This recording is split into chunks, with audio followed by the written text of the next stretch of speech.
Sir, ഇനി അടുത്തതായി ചോദിക്കാനുള്ള ഒരു ചോദ്യം എന്ന് പറയുന്നത് ഇന്നത്തെ മീഡിയ വണിന്റെ എക്സ്ക്ലൂസീവ് വാർത്തയായിരുന്നു. ഈ SIR നടപടിക്രമങ്ങളിൽ ഈ ഇരട്ട വോട്ട് ചേർക്കുന്നത് തടയാനോ അല്ലെങ്കിൽ അത് കണ്ടെത്താനോ സംവിധാനമില്ല എന്നത്. നിലവിൽ ഈ ഇരട്ട വോട്ട് ചേർക്കപ്പെട്ടു കഴിഞ്ഞാൽ അതെങ്ങനെ മനസ്സിലാക്കും, അതെങ്ങനെ കണ്ടെത്തും സാർ?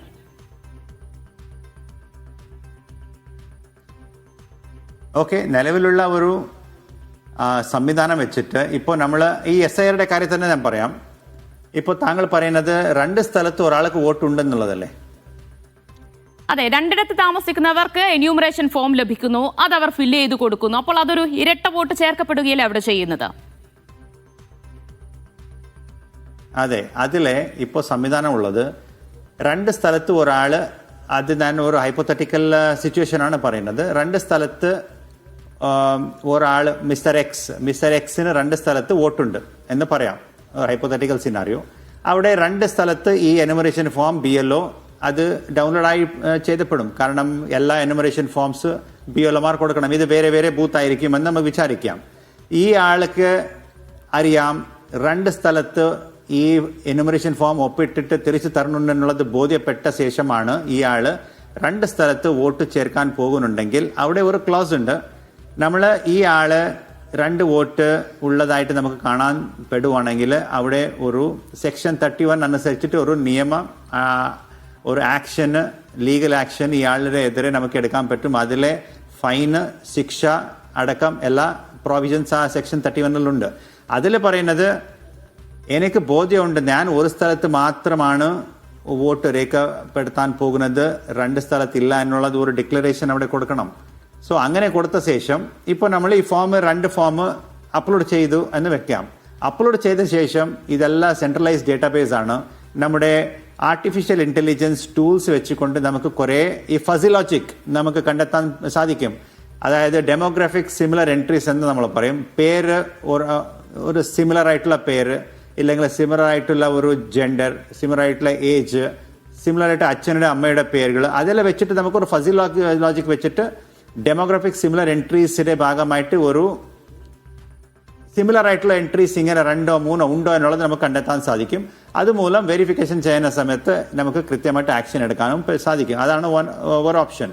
രണ്ടാമത്തെ ഓപ്ഷൻ എന്ന് പറയുന്നത് ഒരു ഫോട്ടോ സിമിലർ എൻട്രീസ് എന്ന് പറയും. ഇപ്പോൾ 2 ഫോട്ടോ അതിലൊപ്പിട്ടിട്ട് സെയിം ആള്, അവരുടെ ഫേസ് സെയിം ആയിരിക്കുമല്ലോ. സോ അത് അപ്ലോഡ് ചെയ്ത് വെക്കുകയാണെങ്കിൽ നമ്മുടെ സിസ്റ്റം മൂലം ഫോട്ടോ സിമിലർ എൻട്രീസ് കൂടി നമുക്ക് ഐഡന്റിഫൈ ചെയ്യാൻ സാധിക്കും. ഐഡന്റിഫൈ ചെയ്ത ശേഷം ഈ ആളെതിരെ ശക്തമായിട്ടുള്ള ഒരു നടപടിയിലേക്ക് നമ്മൾ പോകുന്നതായിരിക്കും. അതാണ് വിവരങ്ങൾ അപ്ലോഡ് ചെയ്യുമ്പോൾ തന്നെ ഈ ഇരട്ട വോട്ട് കണ്ടെത്താനുള്ള സംവിധാനം നിലവിലില്ലല്ലോ. അതിപ്പോൾ അന്തിമ വോട്ടർ പട്ടികയൊക്കെ വന്നു കഴിയുമ്പോൾ, അല്ലെങ്കിൽ വോട്ടർ പട്ടിക തയ്യാറായി കഴിഞ്ഞതിന് ശേഷം ഈ പറഞ്ഞ പോലെയുള്ള പരിശോധനയൊക്കെ നടക്കുക. ഇപ്പോൾ നിലവിലുള്ള സംവിധാനം വെച്ചിട്ട് നമ്മുടെ ഒരു നിർദ്ദേശം, നമുക്ക് തന്നിട്ടുള്ള നിർദ്ദേശം എന്ന് പറയുന്നത് ആൾക്കാർ പറയുന്നത് ആയിരിക്കും ഒരു ഫേസ് വാല്യൂ ആയിട്ട് അത് ശരിയായിട്ടുള്ള ഇൻഫർമേഷൻ എന്ന് നമ്മൾ കണക്കാക്കണം എന്നുള്ളതാണ് നിലവിലുള്ള ഒരു സംവിധാനം. അങ്ങനെയാണ് ഈ ഫോം ഫിൽ ചെയ്ത ശേഷം തരുന്ന എല്ലാ ആൾക്കാരും ഡ്രാഫ്റ്റ് റോളിലേക്ക് നമ്മൾ കൊണ്ടുപോകണമെന്ന് പറയുന്നത്. ആ സമയത്ത് ഒരു വെരിഫിക്കേഷൻ ഉണ്ടാവില്ല, അതാണ് ചട്ടം. അത് കണ്ടിട്ടായിരിക്കും നമ്മുടെ ഉദ്യോഗസ്ഥർ ഇതിനെ മൊത്തം വെരിഫിക്കേഷൻ ചെയ്യുന്നത്. പിന്നെ ഒബ്ജക്ഷൻസ് ഉണ്ടെങ്കിൽ ആൾക്കാർക്ക് ഒബ്ജക്ഷൻ കൊടുക്കാനുള്ള സംവിധാനം അപ്പോൾ ആണ് വരാൻ പോകുന്നത്. എനുമറേഷൻ ഫോം ചെയ്യുന്ന എല്ലാ ആൾക്കാർ ആ ഡ്രാഫ്റ്റ് റോളിൽ നമ്മൾ കൊണ്ടുവരും. അത് കണ്ടിട്ട് വെരിഫിക്കേഷന്, ക്ലെയിംസും ഒബ്ജക്ഷൻ ചെയ്ത ശേഷം ആ സമയത്ത് ഇതെല്ലാം വെരിഫൈ ചെയ്ത ശേഷം ഫൈനൽ റോളിൽ പോകുന്ന സമയത്ത് ഇതെല്ലാം നമ്മൾ ക്ലീൻ ആക്കിയിട്ടാണ് കൊണ്ടുപോകുന്നത്.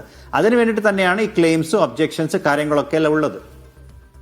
ശരി, അപ്പോൾ SIR കഴിഞ്ഞിട്ടാണ് ഈ പറയുന്ന ഈ ചെക്കിംഗ്, പരിശോധനയും കാര്യങ്ങളും ഒക്കെ നടക്കുക എന്നാണല്ലോ സാർ പറഞ്ഞു വയ്ക്കുന്നത്. അപ്പോൾ അത് നമുക്ക് ഈ വിവരങ്ങൾ അപ്ലോഡ് ചെയ്യുമ്പോൾ തന്നെ അങ്ങനെ ഒരു സംവിധാനം അങ്ങനെയല്ല. ഇല്ല, ഞാൻ പറഞ്ഞത് draft publication is not the complete SIR process. Complete SIR process എന്ന് പറയുന്നത് ഫൈനൽ പബ്ലിക്കേഷൻ ആണ്. Complete SIR process. Draft SIR എല്ലാം നമ്മുടെ എല്ലാ ഒപ്പിട്ട ആൾക്കാർ നമ്മൾ കൊണ്ടുവരണം. അത് കാണിട്ട് 2 മാസത്തിന്റെ സമയത്താണ് ഈ മൊത്തം പ്യൂരിഫിക്കേഷന്, ക്ലെയിംസ്, ഒബ്ജെക്ഷൻസ് കാര്യങ്ങളൊക്കെ എല്ലാം നടത്തും. വെരിഫിക്കേഷൻ ഓഫ് ഡോക്യുമെന്റ്സ് എല്ലാം ആ സമയത്താണ് നടക്കുന്നത്. ആ സമയത്ത് AI ടൂൾസ് അടക്കം എല്ലാ സംവിധാനം വെച്ചിട്ട് തന്നെ ആയിരിക്കും മൊത്തം വെരിഫിക്കേഷൻ നടക്കാൻ പോകുന്നത്. അവസാനത്തെ ലിസ്റ്റ്, അതായത് 9th of February അതായത് 7th of February നമ്മൾ ഫൈനൽ ലിസ്റ്റ് പ്രസിദ്ധീകരിക്കാൻ പോകുന്നു. ആ സമയത്തായിരിക്കും ഈ മൊത്തം പ്യുവർ ആയിട്ടുള്ള ഒരു ഇലക്ട്രൽ റോള് നമുക്ക് പ്രസിദ്ധീകരിക്കാൻ സാധിക്കുന്നത്. പിന്നെ താങ്കൾ പറഞ്ഞിട്ടുള്ള ഒരു കാര്യം കറക്റ്റാണ്. നമ്മൾ അപ്ലോഡ് ചെയ്യുമ്പോൾ തന്നെ ഇത് കൃത്യമായിട്ട് വെരിഫൈ ചെയ്യാൻ സാധിക്കുമെന്നുള്ളതെല്ലാം ഉണ്ട്. അത് ഇലക്ഷൻ കമ്മീഷൻ അത് ഉചിതമായിട്ടുള്ള തീരുമാനം ആ ഭാഗത്തിന് ആലോചിക്കുന്നുണ്ട്. തീർച്ചയായിട്ടും ഈ SIRയുടെ ഭാഗമായിട്ട് തന്നെ അങ്ങനെയുള്ള മൊഡ്യൂൾസ് ഒക്കെ അവർ റിലീസ് ചെയ്യാനുള്ള സാധ്യത കൂടിയുണ്ട്. ശരി, അങ്ങനെ ഇരട്ട വോട്ട് ഈ അന്തിമ വോട്ടർ പട്ടിക പ്രസിദ്ധീകരിക്കുന്നതിന് മുൻപ് കണ്ടെത്തി കഴിഞ്ഞാൽ പിന്നീടുള്ള ഒരു നടപടി എങ്ങനെയായിരിക്കും സർ? അത് സെക്ഷൻ 31 അനുസരിച്ചിട്ട് ഇവരുടെ എതിരെ ശക്തമായിട്ടുള്ള ഒരു ക്രിമിനൽ കേസ് ലോഡ്ജ് ആവും. പിന്നെ റൈറ്റ് ടു ഇത് റെപ്രസെന്റേഷൻ ഓഫ് പീപ്പിൾ ആക്ട് അനുസരിച്ചിട്ടുള്ള ആക്ഷൻ ഉണ്ടാവും. അത് ഏകദേശം ഒരു ഫൈൻ ആൻഡ് ഇംപ്രിസൺമെന്റ് രണ്ടും ഉണ്ട്.